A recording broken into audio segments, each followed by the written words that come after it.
시간하도록 하겠습니다. 우리 동그라미 391페이지에 양가로 2번 건축신고와 관련되어 동그라미 4번이 있습니다.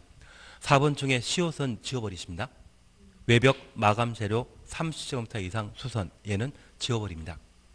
잘못 들어간 지문입니다. 그러면 우리 4번 다시 한번 보시게 되면 다음 어느 하나에 해당되는 대수선은 건축신고하고 대수선할 수 있는데 내력벽 벽면적 30m 이상 수선하는 것, 니언, 티귿, 이열 묶어놓습니다. 기둥, 복, 그리고 지붕틀을 3개 이상 각각 수선하는 것, 방화벽 등을 수선하는 것, 주계단 등을 수선하는 것, 이 6가지에 대해서는 큰 건물에 이루어진다 할지라도 신고하고 대수선할 수 있습니다. 그러면 우리 3번, 4번 묶여 있으시죠? 3번은 건축신고와 관련된 대수선 대상으로 연면적 200 미만이고 3층 미만 건축물에 이루어지는 대수선은 신고하고 대수선할 수 있습니다. 여기 대수선과 관련되어서는 증설하는 것, 새로 만드는 것을 말합니다. 해체하는 것, 철거를 말합니다. 그리고 수선하는 것, 변경하는 것. 작은 건물에 이루어지는 증설, 해체, 수선, 변경 8가지 대수선이라고 하면 모두 신고하고 할 수 있다는 이야기입니다. 그러면 4번에 관한 규정을 따로 둔 것은 이 4번은 법을 만드는 분이 친절하지 않습니다. 작은 건물의 대수선이 죄다 신고 대상이라고 하면 그 반대 개념으로 연면적 200제곱미터 이상이거나 3층 이상 건축물은 큰 건물이다, 작은 건물이다. 큰 건물입니다. 저 큰 건물의 대수선은 원칙적으로 허가받고 대수선하도록 되어 있지만 6개 증설, 해체, 수선, 변경 중에 수선과 관련된 행위에 대해서는 신고하고 대수선할 수 있다는 이야기입니다. 그 6개에 해당되는 것으로서 내력 벽을 벽면적 30제곱미터 이상 수선하는 것. 3년 전에 이 법이 개정되었는데 1962년도와 3년 전을 비교하게 되면 건축기술이 진짜 많이 발전했습니다. 그래서 종전에 내력벽을 30m 이상 수선하게 되면 큰 건물의 경우에는 허가받고 대수선하도록 되어 있었는데 건설기술이 워낙 발전하다 보니 이 정도는 소홀하게 할 수 있다, 그렇게 판단하게 되었습니다. 그래서 이런 행위에 대해서는 신고하고 대수선할 수 있는 겁니다. 다만 큰 건물에 내력벽을 증설하거나 해체하거나 벽면적 30제곱미터 이상 변경하는 것은 뭐하고 대수선한다? 얘는 허가 대상이고 오직 뭐만 30제곱미터 이상 수선하는 것만 신고하고 대수선할 수 있다는 이야기입니다. 그리고 기둥, 복, 그리고 지붕, 틀, 이러한 3개를 각각 3개 이상 수선하는 것은 신고하고 대수선할 수 있는데 기둥을 증설, 해체하거나 3개 이상 변경하게 된다면 그때는 허가 대상이 되게 됩니다. 그리고 마지막 우리 봐주실 것이 주계단,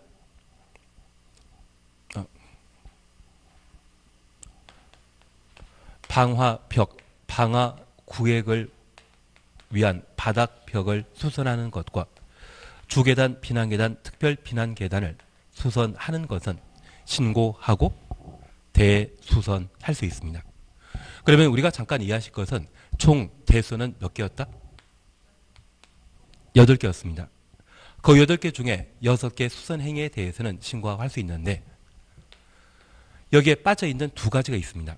바로 빌라라 분류는 다세대 주택이나 다가구 주택의 경계벽을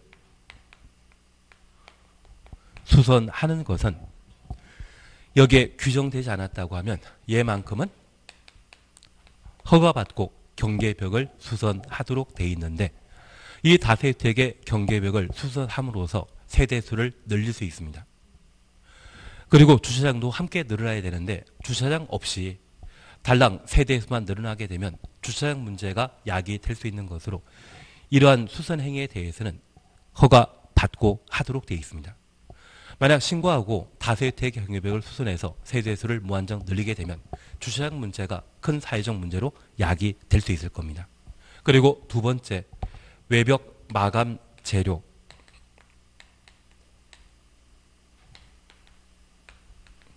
벽면적 30제곱미터 이상 수선하는 것. 얘도 허가받아야 됩니다.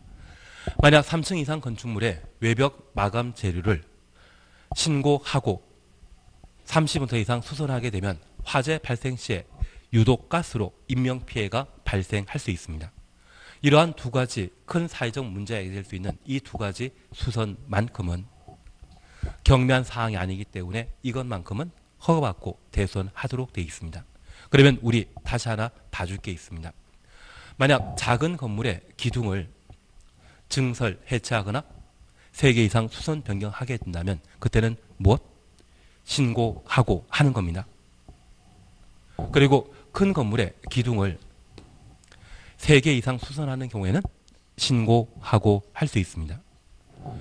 만약 큰 건물의 기둥을 증설하거나 해체하게 된다고 하면 그때는 허가 대상이고, 다세 다가구택의 경계벽을 수선하는 것, 외벽 마감 재료, 벽면적 30m 이상 수선하는 것은 큰 건물의 경우에는 허가 대상이고, 작은 건물에 이루어지게 되면 그때는 신고하고 할 수 있습니다. 여기 외벽 마감 재료는 화재와 관련된 안전상의 문제인데 2층짜리 건물에 화재 발생하게 되면 지상 1층에 계신 분은 그냥 문 열고 나오시면 되고 2층에 계신 분은 잠깐 뛰어내리시면 별 문제 없이 건물 밖으로 잘 대피할 수 있습니다. 그래서 작은 건물에 이루어지는 모든 대소는 신고 대상인데 큰 건물의 증설, 해체, 수선 변경 중에 무엇? 수선만에 대해서는 허가 대상이 아니라 뭐하고? 신고하고 할 수 있다. 그래서 최근 개정된 대손과 관련된 사항을 최근 계속 자주 묻고 있습니다. 그래서 얘는 29회 때 기출문제 한번 출제되었고 작년에는 한번 건너뛰었지만 건축법 전반을 파악하기 위해서는 건축신고와 관련되어 정확하게 구분하시는 게 필요하십니다. 꼭 한번 확인해 주셔야 됩니다. 그래서 우리 건축신고와 관련되어서는 기본형이 있습니다. 기본형은 1962년부터 지금까지 개정되지 않고 계속 유지되는 것으로 연면적 100제곱미터 이하의 건축물 건축하는 것, 그리고 바다 면적합 85제곱미터 이내 증축, 개축, 재축, 그리고 연면적 200제곱미터 미만이고 3층 미만의 건축물의 대수선에 대해서는 신고 대상이라는 것 기억해 놓습니다. 법을 계속 개정하면서 연면적 100제곱미터 이하의 건축물 건축과 관련되어 우리 두 가지 기억하셔야 됩니다.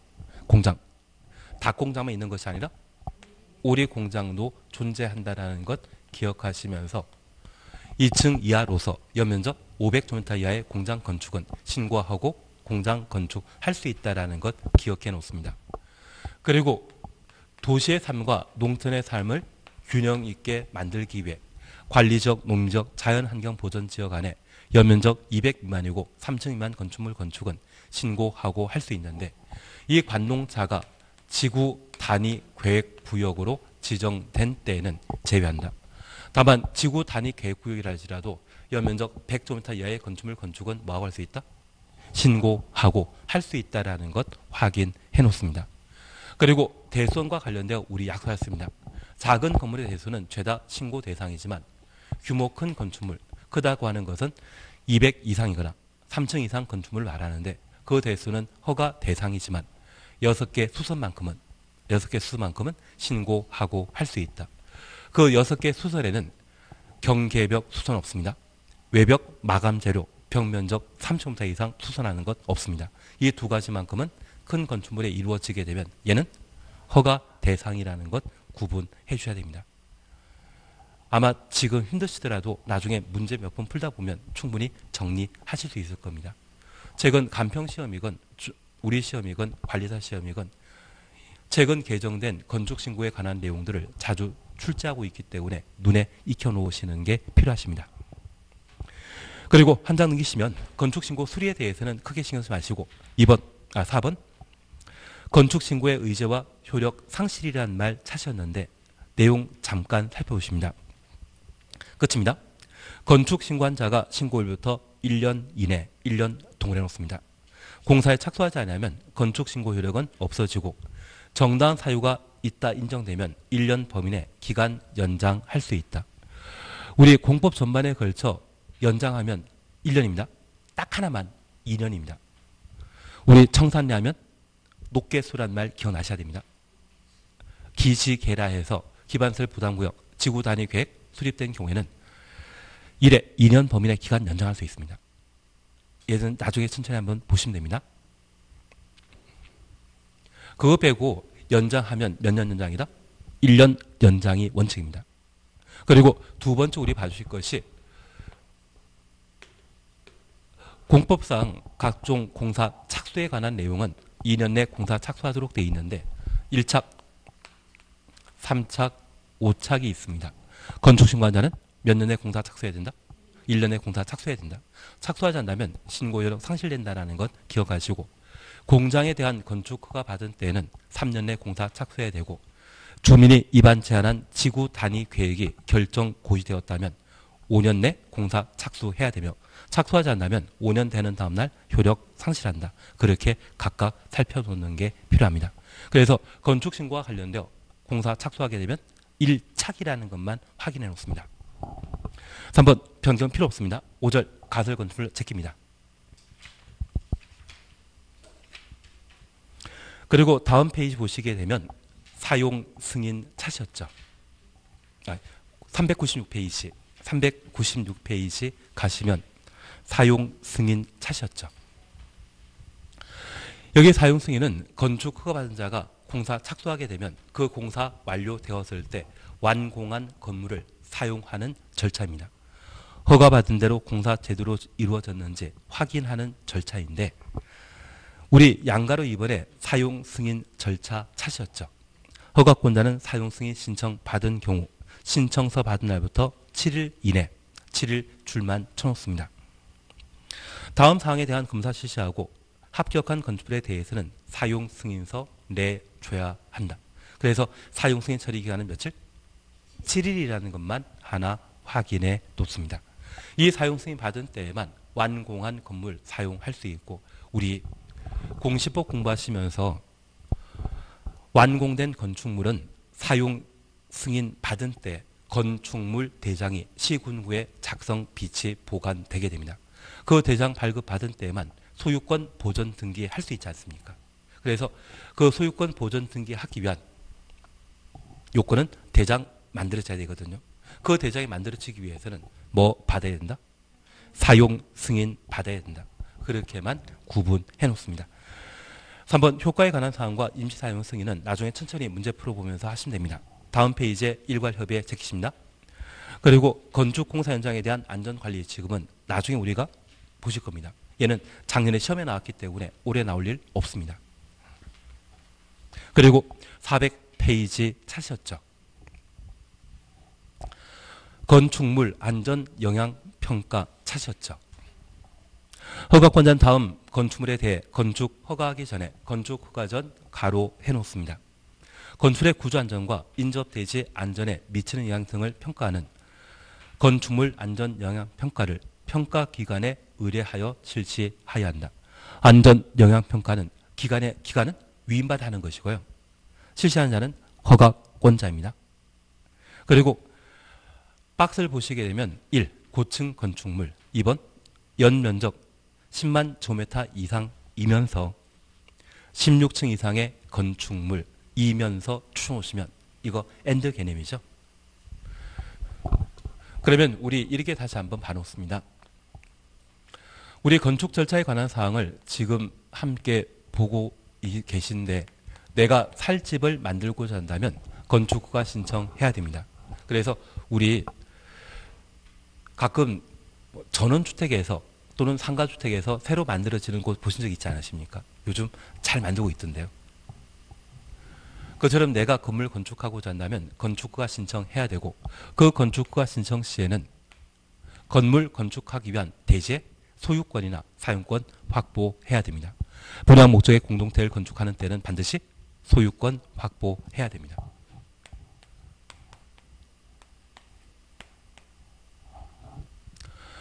그리고 건축허가 신청하게 되면 건축법령에 적합한지 확인하고 허가 여부를 결정하게 되는데 이번에 내가 하는 행위가 건축물을 건축하거나 대수선하려는 때는 허가 받아야 되고 만약 리모델링 하고자 한다고 하면 리모델링 본질은 대수선 또는 건축물 일부를 증축하거나 개축하는 것을 리모델링이라 합니다. 리모델링 하는 때도 허가 받아야 됩니다. 우리 인테리어라는 말 들어본 적 있으시죠? 그 인테리어를 실내 건축이라 표현하는데 실내 건축 시에는 허가 받을 필요 있다 없다. 그냥 하면 되는 겁니다. 그리고 용도 변경은 사용 승인 이후에 이루어지는 절차로서 건축 절차와 전혀 무관합니다. 그래서 허가권자에게 허가 받아 하는 것은 건축 또는 대수선입니다.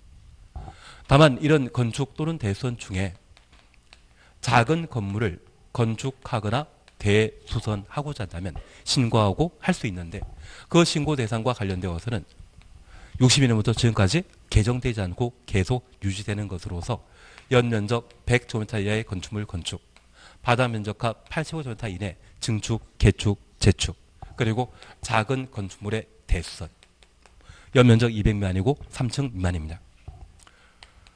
그리고 법이 개정되면서 건축신고 범위가 늘어나게 되었는데 첫 번째 사항과 관계된 것은 우리 오리공장으로 대신하셨습니다.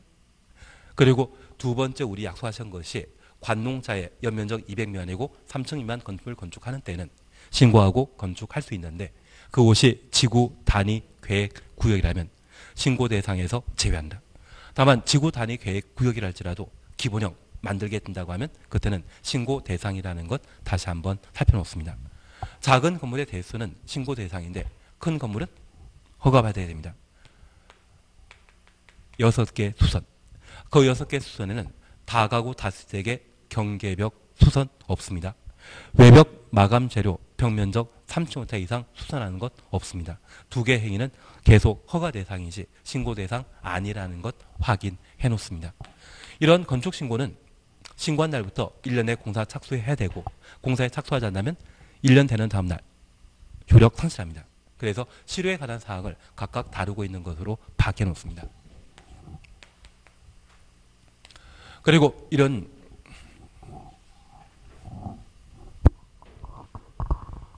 허가와 관련된 절차로서 허가권자에 관한 사항 우리 함께 정리하시면서 내가 살 집 만들 때는 시, 군, 구청들만 신경 쓰지 국토교통부 장관이나 도지사 신경 쓰는 거 아닙니다. 그래서 특광 시군 구청장이 허가권자라는 것 기억해 놓으시고 이 허가 절차와 관련된 특별한 사항으로 안전 영향 평가를 이제 보셔야 됩니다. 그리고 내가 허가받아 건물을 건축하거나 대수선함으로써 분양하게 되면 돈을 벌게 됩니다. 그것은 사익이고 공익과 저촉되게 되면 규제 가할 수 있습니다. 그런 규제 형태로서 허가를 제한하거나 도지사가 사전 승인하거나 4가지 경우에는 건축 허가를 취소하여야 합니다. 허가받은 날부터 2년에 공사 착수하지 않거나 공장은 3년. 공사에 착수했지만 법정 기한 공사 완료가 불가능하다 판단하게 되면 건축허가 취소하여야 한다. 허가받고 착공 신고하기 전에 대지 소유권을 경매 등의 방법으로 상실하고 6개월 이내 회복이 곤란한 경우라면 건축허가 취소하여야 한다. 그래서 2년, 3년, 6개월이라는 것 보셨다면 2, 3은 6입니다. 2년, 3년, 3년은 공장이라는 것 기억하시고 착공 신고 전에 경매 등의 방법으로 대지 소유권 상실하고 6개월 경과토록 공사 착수가 불가능하다 판단하면 건축허가 취소하여야 한다. 2, 3은 6이라는 것 봐놓습니다. 이번에 우리가 함께 나가시는 게 안전 영향 평가입니다. 그러면 우리 이렇게 잠깐 하나 이해해 주실 것이 있습니다. 최근 서울의 강변역 주변에는 지진 발생하지 않았는데 불구하고 건물이 크게 흔들린 적이 있거든요. 그래서 서울시에서는 왜 흔들렸는지 원인을 조사했는데 6개월 뒤에 발표한 게 강변역 테크노 마트에 건물 중간층에 헬스클럽이 있었다고 합니다. 그리고 그곳에 에어로빅 하는 분들이 살 빼기 위해 그 시간대에 열심히 춤을 추셨는데 그게 원인이 되어서 건물이 한번 흔들렸다는 이야기를 발표한 적이 있습니다. 그런데 서울 주변에, 서울의 한강 주변의 땅이라고 하면 농사 짓기 딱 적합한 땅이지 않습니까? 그런 땅을 사질토로 합니다. 그러한 곳에 초고층 건축물 또는 16층 이상으로서 엔드 개념입니다. 연면적 10만 제곱미터 이상의 건물 건축하게 되면 저 건물 하중을 제대로 지탱할 수 있다? 지탱 못한다? 못합니다. 그래서 제1롯데월드 건축 도중에 싱크홀 현상이 다소 발생한 것도 있고 우리 여의도라고 하는 섬이 있는데 그 섬은 집안 탄탄하겠습니까? 모래이거든요. 그래서 최근에도 공사 도중에 싱크홀 현상 발생해서 공사 중에 인부가 다친 사건이 있었습니다. 그래서 이런 건물을 건축하고자 한다면 대시가 이 무게를 지탱할 수 있는지 파악할 필요가 있습니다. 그걸 뭐란다? 안전 영향 평가라 표현합니다. 그래서 초고층 건물은 층수가 50층 이상이거나 높이가 200m 이상의 건축물. 초고층 건축물이 아니라면 16층 이상이고 얼마? 연면적 10만 제곱미터 이상의 건축물. 이 두 가지 요건을 동시에 충족한 때 초고층 건축물 외 건축물은 안전 영향 평가 대상이 되게 됩니다. 그러면 막말로 40층짜리이고 연면적이 8만 제곱미터는 안전 영향 평가 대상이다 아니다? 아닙니다. 16층 이상이고 무엇? 10만. 50층 이상이거나 높이가 200m 이상. 그래서 얘는 이런 조건에 충족되지 않기 때문에 안전 영향 평가 대상이 아니라는 것을 잠깐 확인해 놓습니다. 그러면 이런 안전 영향 평가는 누가 실시한다? 허가권자가. 그 시기는 건축 허가하기 전에. 그래서 건축 허가 전 사전 절차로서 안전 영향 평가 통과한 때만 허가 받을 수 있다는 것 구분해 놓습니다. 최근 개정된 사항으로 한번 확인해 주셔야 됩니다. 그리고 제 생각에 얘가 제1롯데월드 만들어지기 직전에 만들어졌다고 하면 제1롯데월드는 구경하지 못했을 겁니다. 그러한 일들이 계속 반복되는 것을 방지할 목적으로 안전영향평가 제도를 마련했다. 그 정도만 확인해 놓습니다. 양가로 2번 평가 절차 등에 대해서는 신경 쓰지 마십시오. 그리고 비용 부담 하나만 함께 봐놓습니다. 동그라미 2번 평가 방법과 관련되어 세 번째, 네 번째, 다섯 번째 줄 보시게 되면 안전 영향 평가에 드는 비용은 비용 동그라미 놓습니다. 의뢰한 자가 부담한다. 의뢰한 자 추정놓습니다. 의뢰한 자는 건축주이겠습니까? 허가권자이겠습니까? 건축주. 수익자 부담 원칙에 해당된다는 것 기억해 주시고 의뢰한 자는 누구이다? 건축주입니다. 초고층 건축물을 건축하고자 하는 자는 건축 허가 받고자 한다면 이것 해야 되거든요. 그와 관련된 막대한 비용에 대해서는 허가권자가 부담하겠습니까? 상식적으로?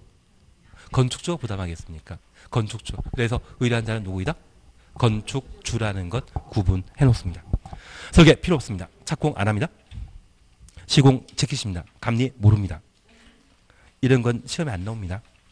나오더라도 잘 찍으시면 됩니다. 걱정하지 마십시오. 그리고 406페이지에 건축물의 유지 관리에 관한 사항 보실 수 있는데 1번 건축지도는 시험거리 아닙니다. 얘는 개정된 게 없기 때문에 시험거리 아닙니다. 그리고 옆에 페이지에 건축물 대장 찾으셨죠. 양갈 1번입니다. 특시, 특도, 시, 군, 구청장은 건물의 소유, 이용, 유지 관리 상태를 확인하거나 건축 정책의 기초 자료로 활용하기 위해 다음에 해당되게 되면 건축물 대장에 건축물과 한 줄 밑에 구조 내력 등에 관한 정보를 적어 보관해야 한다. 대장 작성하는 자는 누구이다? 시, 군, 구청장이라는 것 확인해 놓습니다. 박스에 1번부터 5번까지 있는데 1번만 보시면 됩니다. 사용승에서 내준 경우에는 무엇 만든다? 대장. 그래서 시군 구청장이 대장 작성한다라는 것만 하나 확인해 놓습니다. 그리고 이번 등기 촉탁에 관한 내용을 우리가 볼 수 있는데 촉탁은 비행정청이 하는 것입니까? 행정청이 하는 것입니까? 행정청이 하는 것이죠. 너무나 공시법을 잘 공부하셨기 때문에 이런 문제는 더 이상 틀릴 일이 없을 겁니다. 만약 시험에 건축주가 등기 토장에게 등기 촉탁한다 이 말 나오면 무조건 틀립니다. 촉탁은 행정청이 등기 토장에게 부탁하는 것을 촉탁이라 하고 비행정청은 신청 그런 말로 대신하게 될 겁니다. 예, 그러시면 충분합니다. 한 장 넘기시면 건축물의 대지 도로 찾으셨죠. 그러면 우리 앞서 함께 보셨던 1단계 신청과 허가에 관한 사항들을 각각 구분하시면서 허가와 관련되어서는 건축 대손이 허가 대상이고 경미한 건축물의 건축 대손은 신고하고 할 수 있습니다. 그리고 신고한 자는 1년 내 공사 착수해야 되고 착수하지 않다면 신고 효력 상실된다는 것 확인해 놓습니다. 그리고 허가권자에 관한 구분, 예외 기억나셔야 됩니다. 특방은 예외적인 건축 허가권자에 해당되게 되는데 그 대상 기억나시면 공장 창고는 특광의 건축 허가 대상에서 제외시킨다라는 것 봐놓습니다. 안전영향평가와 관련되어서는 대상 구분하시는 게 필요하고 그 시기는 허가 전이다, 허가 후이다. 허가 전에 허가권자 실시한다라는 것 기억하시고 비용 부담은 누가 한다? 노래한자 건축주가 비용 부담한다는 것 확인하십니다. 그리고 허가 등의 제한과 관련되어서는 공익이 인정된다고 하면 건축 허가 등을 제한할 수 있는데 그 제한 기간은 2년 이내로 하고 1년 범위 내 기간 연장할 수 있습니다. 공법상 딱 하나 빼고는 연장하면 항상 1년 연장입니다. 2년, 3년 연장한다는 이야기 나오면 바로 틀린 것으로 잡아내시는 게 필요합니다. 나중에 우리가 기지개에 관한 사항을 정리하시게 된다고 하면 충분히 파악할 수 있을 겁니다. 그리고 도의사의 사전 승인에 관한 내용 함께 보시면서 도에 속한 시군의 21층 이상이거나 연면적 10만 제곱미터 이상의 건축물을 건축하고자 한다면 시장 분수는 미리 도지사의 승인받은 때만 허가할 수 있다. 공장 창고는 사전 승인 대상에서 제외시킵니다. 취소와 관련되어서는 2, 3은 6입니다. 특히 공장과 관련되어서는 3년입니다. 그리고 법정 기한 내 공사 착수했지만 공사 완료가 불가능하면 허가 취소하여야 한다. 착공 신고 전에 경매 등의 방법으로 대지 소유권 상실하고 6개월 경과토록 공사 착수가 불가능한 때는 건축허가 취소하여야 한다. 강행 규정에 의한 필수적서를 저렇게 살펴놓습니다. 그리고 이렇게 허가 받은 자는 착공 신고하고 공사 개시하며 그러한 공사가 모두 완료되게 되면 사용 승인 받도록 되어 있습니다. 여기 사용 승인 대상은 건축 허가 받거나 건축 신고한 자, 공사 완료한 때 사용 승인 받도록 되어 있습니다. 그리고 우리가 잘 모르지만 가설 건축물은 허가 대상과 신고 대상이 있습니다. 신고 대상은 신경 쓰지 마시고요. 허가 대상 가설 건축물의 공사 완료된 때 사용 승인을 신청하도록 되어 있습니다. 얘는 천천히 나가시면 됩니다. 중요한 것은 건축주가 사유 재산권을 행사하기 위해서는 소유권 보전 등기해야 되는데 등기하기 위해서는 대장이 만들어져야 됩니다. 그래서 지금까지 건축공사했던 건축주가 허가사항을 가장 잘 알고 있는 자는 누구이다? 허가권자이겠죠. 허가권자에게 사용 승인 신청하게 되면 허가권자는 그 신청받은 날부터 7일 이내 현장 검사 실시하고 합격하면 사용 승인서 발급하게 됩니다. 그런데 우리 몇 년 전에 2008년도에 세종시가 행정수도로 정해졌을 때 그 당시 참 논란 많았습니다. 그 당시에 1군 건설업체, 종합건설업체는 세종시에 택지 분양받았다. 2군 상분이 분양받았다. 2군 상분이 분양받은 적이 있습니다. 1군이 분양받았다가 미분양 사태 발생하게 되면 감당 못한다고 해서 2군 상분만 도박하는 마음으로 택지 분양받은 곳이 있습니다. 그중에 땡땡 건설업체가 아파트 건설 사업하면서 철근 제대로 집어넣지 않고 공사를 완공한 적이 있거든요. 그리고 그 공사 참여했던 분이 부당해고 당하셨는지 입주자 대표회의 찾아오셔가지고 철근 집어넣지 않고 공사했다고 찌르신 적이 있습니다. 그래서 한번 싹 밀어버리고 다시 지어놨거든요. 세간의 이목에 주목되다 보니 진짜 건축자재 100% 사용했다는 이야기가 들리더라고요. 그게 모아 건설에서 만든 아파트이거든요. 괜한 이야기 드렸습니다. 그 모아 건설에서 만든 아파트가 아마 여의도의 시범 아파트를 능가하는 아주 탄탄한 훌륭한 아파트가 아닌가 싶습니다. 다만 우리가 이해하실 것은 합격하면 사용승인 발급하고 불합격하면 재시공 명령한다라는 것 살펴놓습니다. 그리고 이 사용승인 이후부터 건축물이 멸실될 때까지 건축법령에 따라 관리하도록 되어 있고 저 사용승인 받은 이후 바로 만들어지는 것이 무엇이다? 대장이라는 것 기억하시고 이후에 건물의 사용 목적 달라지게 되면 그것을 용도 변경이라 표현하게 됩니다. 용도 변경과 관련되어서는 시설문 9가지 반드시 정리해 주셔야 됩니다. 자산 전문 용도 건축이 나중에 모의고사 보시게 되면 옆에 적어놓고 시험 보시는 겁니다. 자산 전문 용도 건축이 위로 가면 허가, 내려가면 신고, 좌우로 가면 기재사항 변경 신청 대상입니다. 그래서 문화 집회시설군과 관련되어서는 문종 위반입니다. 영업시설군과 관련되어서는 답한 은숙입니다. 교육복지시설군과 관련되어서는 노교수의 야입니다. 그래서 얘도 29회 때 기출문제 출제되다 보니 30회 때 건너뛰었거든요. 그러면 올해 나오게 될 겁니다. 그래서 용도 변경에 관한 사항도 반드시 정리해 놓는 것이 필요하십니다. 이제 우리가 408페이지에 건축물의 대지, 도로 함께 보시는데 우리의 건축법은 크게 건축부의 적용 대상에 관한 사항과 안전한 건물 건축하기 위한 건축 제한에 관한 규정을 우리가 함께 살펴주셔야 됩니다. 안전한 건물이 만들어지기 위해서는 대지도 안전해야 되고 그 대지는 도로에 접해 있을 때 대지이고 도로 없는 땅은 맹지거든요. 그래서 도로에 관한 사항과 대지에 관한 사항, 건축물에 관한 사항을 각각 정리해 주시는 게 필요합니다. 우선 첫 번째 우리 교재 순서에 따라 대지에 관한 사항 보시는데 1번 대지 안전 파트는 버립니다. 시험에 나올 일 없습니다. 그리고 2번 조경 차셨죠. 근데 우리 타워필리스라는 곳이 있거든요. 그곳에 소나무가 1억 2천짜리가 색으로 심겨져 있습니다. 그래서 타워필리스에 근무하시는 직원들은 아침마다 출근하실 때 그 소나무가 잘 자라고 있는지 나무 가지가 어디 떨어지지 않았는지 그거부터 확인하고 아마 출근하실 것 같습니다. 그래서 이 조경에 관한 사항은 자주 시험에 출제되고 있기 때문에 가장 기본적인 것은 항상 살펴주셔야 됩니다. 그래서 2번 조경 차셨죠. 그리고 양가로 1번입니다. 면적 200제곱미터 이상의 대지, 면적부터 대지까지 가로 해놓습니다. 대충 60평 이상의 땅을 말합니다. 건축하는 건축주는 조례가 정하는 기준에 따라 대지의 조경이나 그 밖에 필요한 조치 해야 한다. 근데 우리가 남북으로 길게 뻗어 있는 나라이기 때문에 위도마다 잘 자라는 나무 서로 다르지 않겠습니까?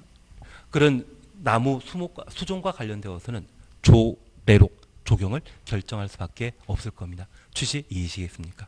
그래서 면적 200제곱미터 이상의 대지는 조경 대상이라는 것 확인해 놓습니다. 그리고 예외 찾았습니다. 다음 어느 하나에 해당되는 건축물에는 조경조차 하지 아니할 수 있다. 우리 1번 녹지지역. 녹지지역은 서울 기준으로 남산을 말하거든요. 관악산이나 또는 북한산을 말하는데 그곳에는 나무 잘 자라고 있습니다. 돈 들여서 나무 심을 필요 있다 없다? 없습니다. 그리고 니은, 디귿 묶어놓습니다. 면적 5,000제곱미터 미만의 대지에 건축하는 공장, 연면적 1,500제곱미터 미만의 공장. 숫자 지금 기억할 필요 없습니다. 숫자는 기억하지 마시고요. 그냥 작은 공장. 작은 공장은 조경 자체가 비용 부담 대상이기 때문에 부담을 덜어줄 필요 있죠. 그래서 작은 공장의 경우는 조경 의무 없다. 그렇게만 기억해 놓습니다.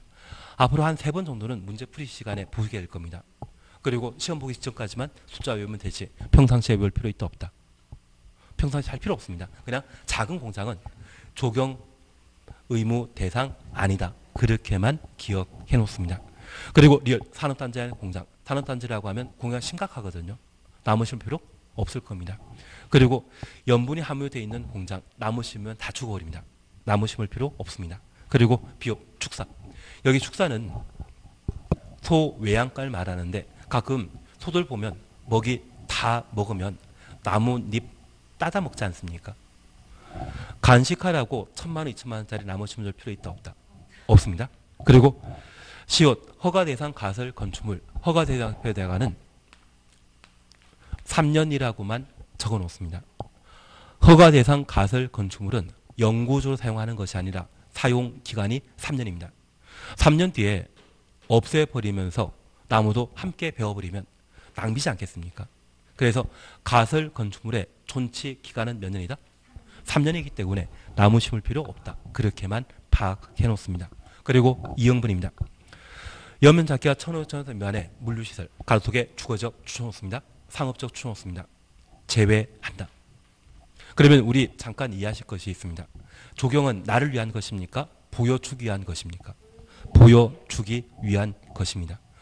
연면적 1,500제곱미터 미만의 물류시설, 작은 냉동창고를 만들 때 주거적 상업지역이라면 지나다니는 사람들이 많기 때문에 그때는 조경해야 된다. 그 의미로 파악해 놓습니다. 취지 이해시겠습니까?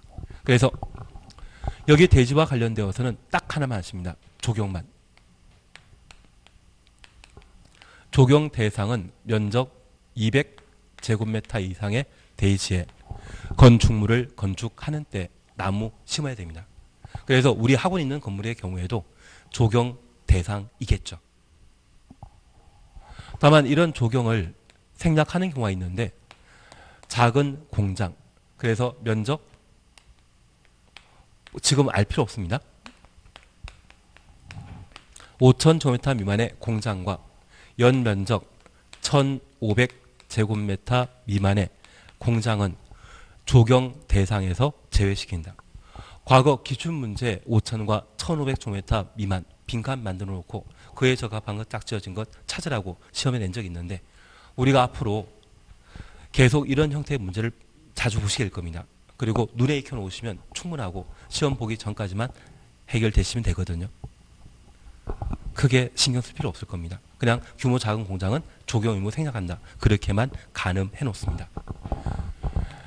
그리고 작은 물류시설로서 연면적 1,500제곱미터 미만 창고 등에는 조경 의무를 생략하지만 이 물류시설이 주거지역, 상업지역에 건축된 경우에는 생략 대상에서 제외한다. 반드시 설치해야 된다. 그렇게 구분하십니다. 근데 이번에 아마 코로나 때문에 전 국가가 우리만 힘든 게 아니라 전 세계적으로 힘든데 아마 세종시가 투기과열지구, 전국에 투기과열지구가 몇 군데 있거든요. 경기 어려울 때는 투기과열지구 지정하는 거 다 풀립니다. 지금까지 보면 다 풀리게 될 겁니다. 그리고 이러한 부분들이 아마 부동산 거래를 활발하게 만들 수 있는 방법이고, 그리고 세종시 같은 경우에는 제2경부고속도로가 만들어지게 되면 고속도로 주변에 산업단지가 조금씩 만들어지고 아마 찾아오는 분들이 꽤 있으실 겁니다.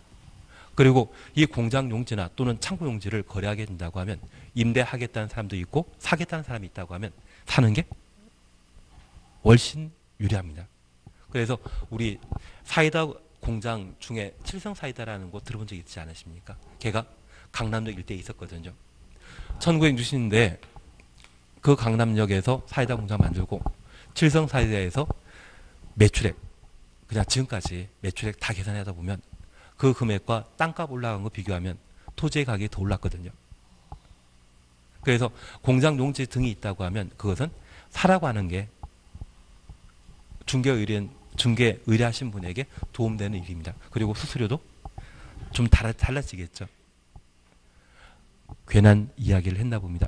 나중에 대신 인허가 받는 거나 다른 세무상의 상담까지 가미되게 된다고 하면 그때는 법정 수수료를 받으면 좀 안타까우시거든요. 그럴 때는 꼭 알고 있는 변호사나 법무사 또는 세무사 찾아가시게 되면 그분들은 한계 없습니다. 약정 수수료에서 다른 수수료 받는 분도 계시거든요. 그래서 예전에 전관 예우 받으시려고 화장품 사장님께서 몇십억 쓰신 것도 있지 않습니까? 그래서 나중에 알고 있는 변호사나 법무사, 세무사 있으시면 계속 친분 돈독하게 해놓으시고 인허가 처리하는 부분까지 담당하시게 되면 땅 안 하실 거죠. 이쪽은 하기 딱 좋습니다. 경부고속도로가 세종시에서 끝나겠습니까? 또 만들어지겠습니까? 또 연장되거든요. 그런 구간에 산업단지든 또는 창고 물류 부지든 물류창고 부지든 그런 부지 거래 알겠습니다. 마음 편하게 아파트 매매하고 임대하는 게 마음 편하시죠? 괜한 얘기 드렸습니다. 하여튼 우리 잠깐 봐주실 것으로서 작은 공장, 작은 물류시설의 경우는 조경 의무 생략한다. 그렇게만 각각 구분하시고 여기 물류시설과 관련되어 주거적 상업지역에 만들어져 있다고 하면 적용 대상입니다. 반드시 적용해야 된다. 적용은 남에게 보여주는 것이라는 것 다시 한번 파악해 놓습니다. 옥상 적용에 대해서는 시험에 안 나옵니다. 신경 쓰지 마십시오. 그리고 3번 공개 공지 차시였죠. 공개 공지 별표 하나만 해놓습니다.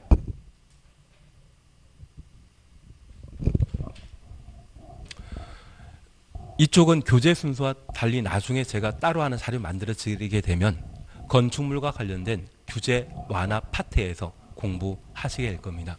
그래서 건축물과 관련된 규제 완화에 해당되는 것으로 공개 공지를 함께 보시는데 모든 땅은 소유자가 사용 수익을 하도록 되어 있습니다. 그런데 이 공개 공지는 자기 땅인데 불구하고 누구나 이용할 수 있도록 개방해 놓은 땅을 공개 공지라 하고 우리 백화점 등을 방문하시게 되면 백화점에 딸려 있는 부속 공원을 보신 적이 있을 겁니다. 공개 공지는 건축물에 딸린 부속 공원으로 파악해 주십니다.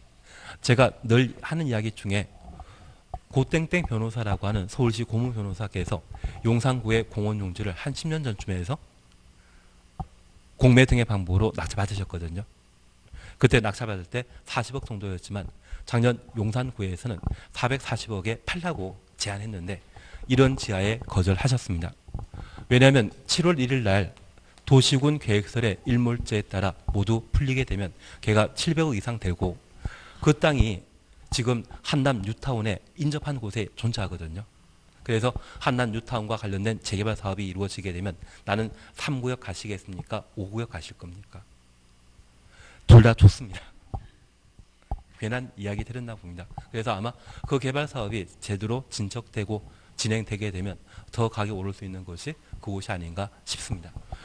그런데 나라에 그런 공원 만들고자 한다고 하면 돈 좀 있어야 되거든요. 그런 돈이 없어 공원을 제대로 못 만들고 있는 상황이라고 하면 건축주가 건축에 달려있는 부속 공원을 제공하게 되었을 때 진짜 착한 일한 것이죠. 규제 풀어줘야 되지 않겠습니까? 그래서 공개 공지 제공한 건축물에 대해서는 규제를 완화시켜주게 됩니다. 그러면 이런 공개 공지는 언제 공개 공지를 확보해야 되는지 대상에 관한 내용을 함께 살펴주셔야 됩니다. 그래서 박스 보시게 되면 박스에서 줄 위에 보시게 되면 공개 공지 등을 설치하여야 한다 되셨고 이 경우 공개 공지는 필로티 구조로 설치할 수 있다. 필로티 구조 줄만 쳐놓습니다. 여기 필로티 구조는 담장 없이 기둥으로 형성되어 있는 곳을 필로티라 표현하게 됩니다. 그래서 우리 페일레트룸 방문하시게 되면 1층이 기둥으로 구획되어 있고 담 없는 곳 있지 않습니까? 그걸 필로티 구조라 표현하는데 이 필로티란 말은 이탈리아 말입니다. 이탈리아에서는 기둥을 필로티라 하더라고요. 그래서 벽 없이 필로티로 형성되어 있다면 건물 내부에 설치된다 할지라도 출입하는 거 자유롭죠. 그러한 것은 공개 공지 설치한 것으로 인정하겠다는 이야기입니다. 취지 이해하시겠습니까? 그리고 기억 1번 대상 지역입니다. 일반 주거지역과 준주거지역, 상업지역 전부, 준공업지역, 그리고 리얼입니다. 시군 구청장이 도시화 가능성이 크다 인정하거나 도시화 가능성 가로 해놓습니다. 이번에 개정된 것으로 노후 산업단지 정비 가로 해놓습니다. 노후 산업단지 정비 가로 해놓습니다. 이러한 곳이라면 공개 공지를 의무적으로 설치할 대상 장소입니다. 그리고 2번 대상 건축물 찾았습니다. 문화시설, 종교시설, 판매시설, 가로 속에 농산물 유통시설은 제외한다. 농산물 유통시설은 가락 시장을 말하는데 여름에 방문하시게 되면 야채 썩는 냄새가 심합니다. 공개 공지를 애써 만들 필요 없을 겁니다. 그리고 운수시설, 고속버스터미널 말합니다. 인천국제공항을 말하고 있습니다.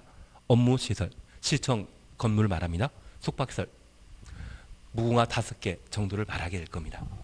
그러면 우리 이렇게 잠깐 살펴보겠습니다. 현재 공개공지 설치할 용도 지역은 주거적, 상업적, 공업지역에 공개공지를 설치해야 되고 녹관농자의 경우는 지나다니는 사람 없기 때문에 공원 만들 필요 없습니다. 그런데 주거지역은 전일준입니다. 전용 주거지역은 서울 기준으로 연희동 일대를 말하는데 밤 7시 이후에 지나다니는 사람 진짜 없습니다. 전용 주거지역에는 공개공지에서 만들 필요 있다 없다? 없습니다. 일반 주거지역에는 순주거지역에는 지나다니는 사람 많기 때문에 공개공지 설치 대상이 되게 됩니다. 상업지역이라고 하면 전부 공개공지 설치 대상이고 공업지역은 전일준입니다. 전용 공업지역과 일반 공업지역, 준공업지역인데 전용 공업지역과 일반 공업지역은 공해가 심각합니다. 공개공지 설치할 필요 없고 준공업지역은 서울의 공업지역은 다 준공업지역이거든요. 유명한 곳이 성수동 아니면 구로 디지털 단지역이나 가산 디지털 단지역이 준공업지역에 해당되게 되는데 이곳에 다니는 사람 참 많습니다. 이러한 곳이라면 공개공지 설치할 필요 있습니다. 그래서 왜 주거지역 중에 일반 주거지역과 준주거지역이 공개공지 설치 대상인지 상업지역 전부가 대상인지 준공업지역이 대상인지 이해되셨다고 하면 우리 가끔 자녀분 형제라고 하면 돌림자 붙여주지 않습니까? 일준이 상준이. 일준이 상준이면 공개공지 설치 대상 지역이다. 일준이 상준입니다. 그리고 도시화 가능성이 크다고 시군구청장이 인정한 곳. 그리고 노후 산업단지 정비.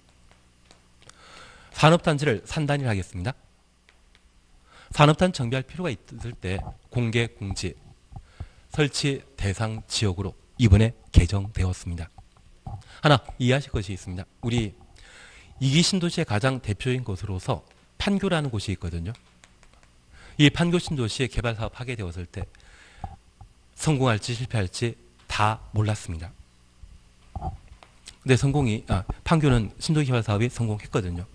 그리고 이 판교 신도시 개발 사업이 성공된 이후에 이재명이라는 분이 판교 바로 밑에 대장지구에 대한 개발 사업을 시도하고 그 성과를 지나치게 홍보했다 해서 지금 선거법 위반으로 재판 받고 계시는 중이십니다.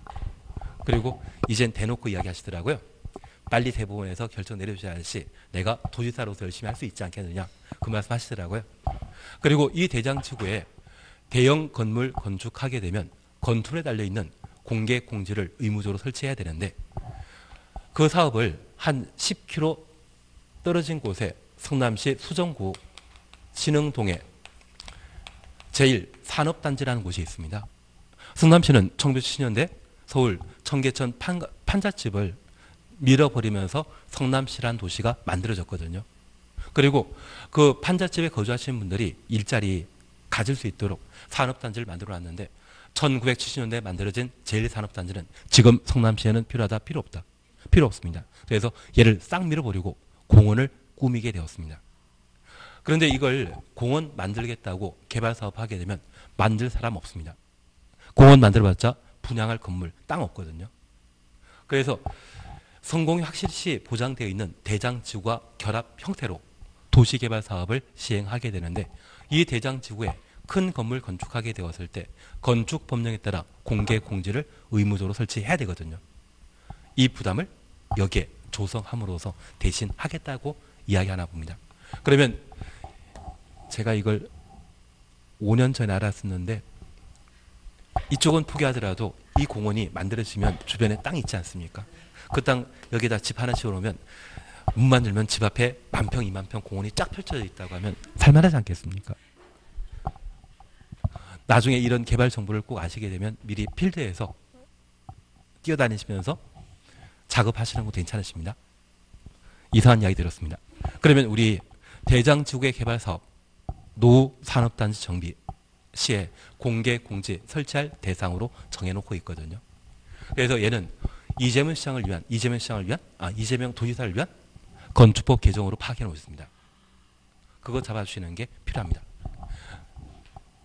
그리고 건축물에 관한 사항을 함께 봐주시는데 바닥 면적합 5,000제곱미터 이상의 종업운. 여기 운을 시험 볼 때까지 원으로 기억해 놓습니다. 판문숙.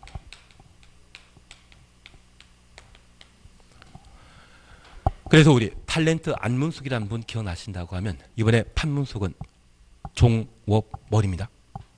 그래서 종교시설, 업무시설, 운수시설, 판매시설, 문화집회시설, 숙박시설.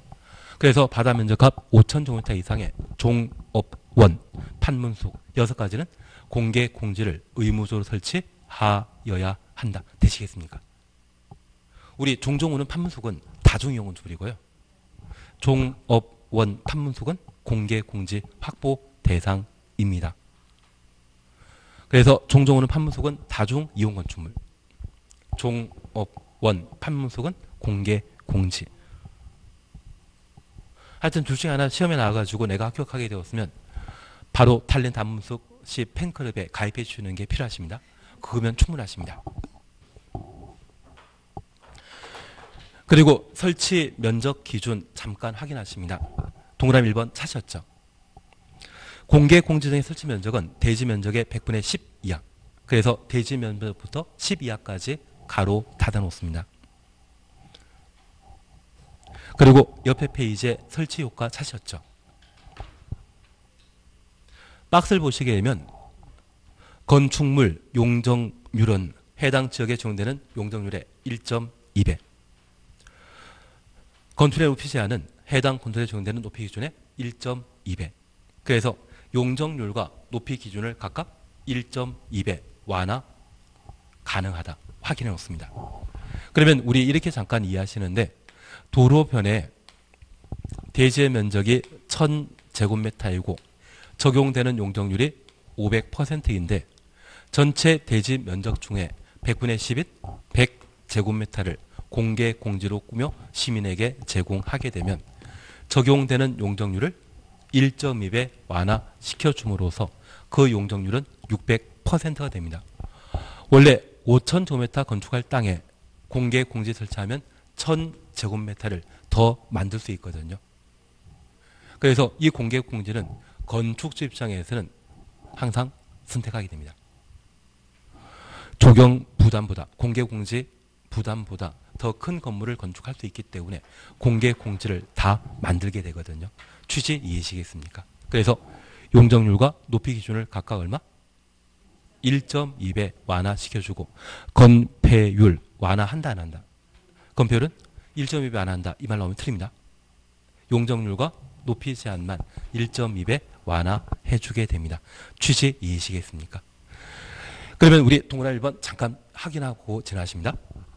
공개 공지 등의 확보 대상 건축물에 공개 공지 설치한 경우 건축물의 건폐율, 건폐율 추천없습니다. 용적률, 높이 제한은 다음에 따라 완화 적용할 수 있다. 이 다음이 사실 대통령령이거든요. 대통령령이거든요. 그러면 우리 잠깐 이해해 주실 것이 있습니다. 현재 공개공지 확보했을 때 법률상 건폐율, 용적률, 높이 제한을 대통령령이 정하는 바에 따라 완화할 수 있다라고 하고 대통령령에서는 이를 위임받아 건폐율에 관한 규정은 없고 용적률과 높이 제한 이 두 가지에 대해서만 1.2배 완화해주도록 구체적인 규정을 마련하고 있습니다.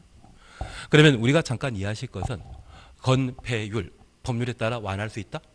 맞습니다. 건폐율, 법률에 따라 완화할 수 있다? 맞습니다. 용적률, 법률에 따라 완화할 수 있다? 맞습니다. 대신 건폐율을 1.2배 완화한다. 이 말 나오면 틀립니다. 용적률만 1.2배. 그래서 우리 자제분이나 조카들에게 용돈 1,000원 주면서 이 돈 가지고 오뎅이나 떡볶이 사 먹어라 하면 이 돈 가지고 오뎅 1,000원씩 사 먹으면 시킨 대로 잘한 것이죠. 이걸 저축해서 내 생일날 선물 사다 주면 칭찬한다, 야단친다. 칭찬하시지만 법적으로는 야단칩니다. 그래서 가끔 중앙정부에서는 각 지자체마다 교부금이라는 것을 지급하게 되는데 그 교부금 쓰다 보면 남는 게 있거든요. 만약 남겨놓게 되면 그 다음에 그만큼 닦입니다. 삭감되어 버린다고 하더라고요. 그래서 연말에 보도 블록 교체하는 걸 보게 되면 아 올해도 교부금 남았구나 그런 생각해 주시면 될 것 같습니다. 그게 위임에 관한 사안입니다. 취지 이해시겠습니까? 그래서 법률에서는 건폐율, 용적률, 높이 제한 규정을 완화할 수 있고 구체적으로 얼마 완화하는 것은 대통령령에서 결정하고 있는데 1.2배 완화해 주는 것은 뭐만? 용적률과 높이만. 그래서 만약 시험에 건폐율도 1.2배 완화한다. 이 말 나오면 바로 틀린 것으로 취지 이해시겠습니까? 4번 공개공관리에 대해서는 지금 볼 필요 없습니다. 다음 페이지에 대전의 공지 필요 없습니다. 맞별 건축 필요 없습니다. 대지분할 안 합니다. 그리고 414페이지 도로에 관한 사항은 잠깐 쉬었다 하실 겁니다.